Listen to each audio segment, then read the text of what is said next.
But next one is gonna be Armored Trooper Votoms or Suku Kie Votoms. And I'm gonna be honest, it's gonna be a new favorite for me.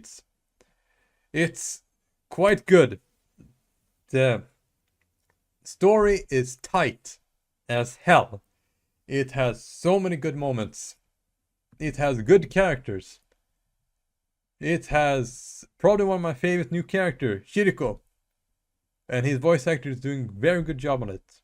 I do like the supporting character. They have a purpose. They have acting very good. It has also one of my favorite voice actor in here, who also appeared in the previous anime, which is Banjo Giga. He has a more primary role in this. We have Shigeru Shiba, also like him very much. And of course, we have sometimes even Shoba Hayumi coming in here. And this it's just so amazing. Where should I start?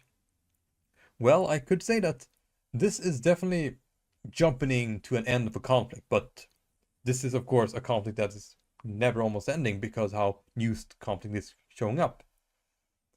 And I would probably say that this is taking place in the future where there's so much war and going on that it sort of becomes inevitable to have, even though if a big war and if next war comes in. Shiriko is a smart character, and you don't even need to have lip service on anything to say. You will see in his action and even follow him in his deduction on how exactly he has come to that conclusion. Because there are some scenes where he obviously like taking notice of what happened in the situation, remembers it, and then trying to figure out how to solve it. And for an anime for like 52 episodes, even though it has some what was it, 3 or 4, what was it, not, what was it called it, not flashback episode, no. Yeah, I'm gonna call them flashback episodes or reruns. And it's made by Sunrise and it's quite good. Like Kiriko is, you do know he is a well veteran when it comes to piloting mechs and how he actually handled the situation. You can definitely tell he is a soldier who knows exactly how to do it in the battlefield and how to move it. Because you can even see like in some few fights in how he organized and how he's positioned himself and how to handle all the situation. Because in this scenario, in this series, he was a part of the Red Shoulder who's now happily happened to be in one of the other missions where they're supposed to screw him over. Where he suddenly finds out a new project which is called PS, which is called Perfect Soldier. A perfect soldier in this universe is supposed to be a soldier who can operate a mech, which is called, sometimes it's a scope dog, who can handle all these mechs in precise precision. They can almost consider like a task almost, that they can perform in a frame perfect second, react to the perfect time, and then shoot at all necessary and know exactly where to aim at. And Shirko discovered this one, which is Fianna in this regard, was naked in front of him.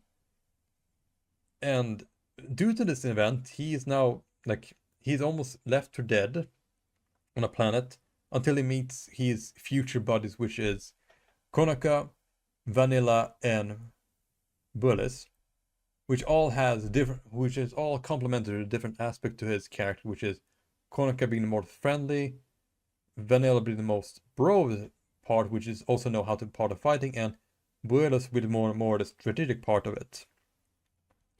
Which all play out of the character, and they do play out with perfectly each other, and everything's going out. And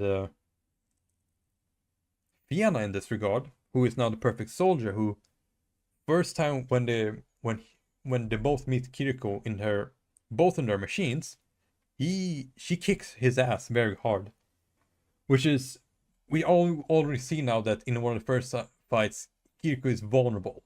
He isn't, even though fights he is very high intelligence, he's very good in his experience. He can get his ass kicked if he especially to something that's frame perfect as is a perfect soldier in this regard. But as we learn out, Fianna sort of becomes sort of has some other side effect due to her seeing the first person she saw was Kiriko in that back in the test tube.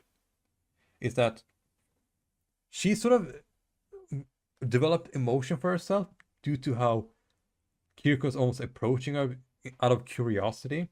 And by the way, I'm trying to at best not to spoil anything because I think that going to this anime is best going unspoiled. But it do feel like these characters sort of develop in such a meaningful way, and especially for Fianna, who is you see her being mostly as this ruthless killer who can precisely kill anyone to become someone who is doesn't want to actually commit any more violence due to being meeting with Kiriko, sometimes fighting with him, fighting against him to fighting with him, and trying even to mostly being around with him. And I do like how, even though what's it, Hism, because they are like doing a great combo when it comes to character dynamics here. Even with one of the main villain, which is Jan Pilrichna. It's an Ypsilon. Oh my god, I should also mention about Ypsilon. Ypsilon is itself is an entire different beast who have to face against, but it's definitely feel like the voice actor, especially for Sunrise production, is very tight, and I'm so happy that the script of this as well and the character dynamic is tight as well. Oh yeah, he was actually one of the first. This was actually one of his first roles, and it became really popular as well.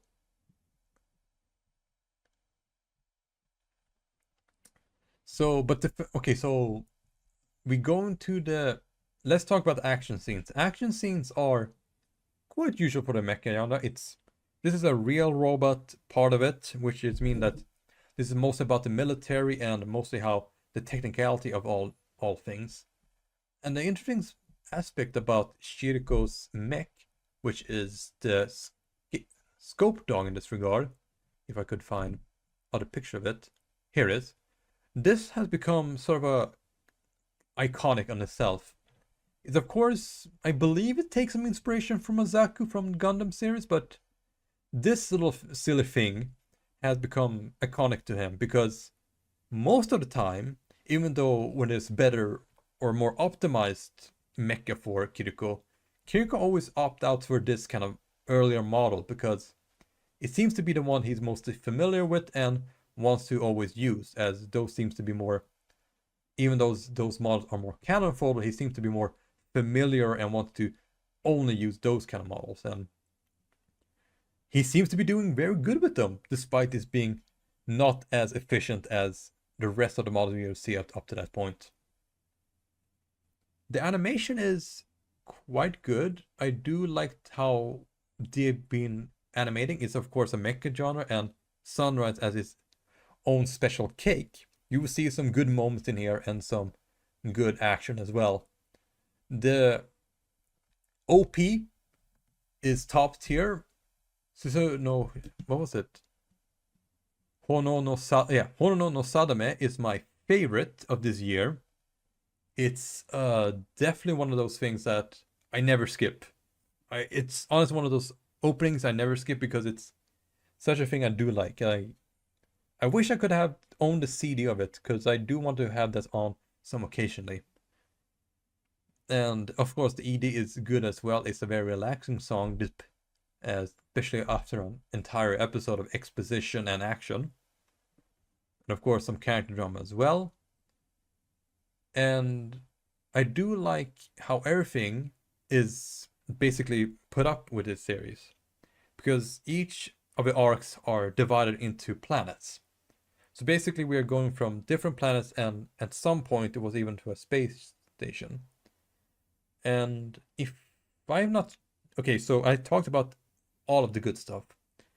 The negative stuff is that it's because of these recap or flashback episodes, as we mentioned before, and I don't aren't as disappointing I expected when it comes to production as this as well.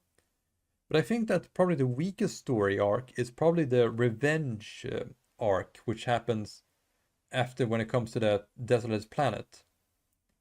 That's only the weakest part of all everything else.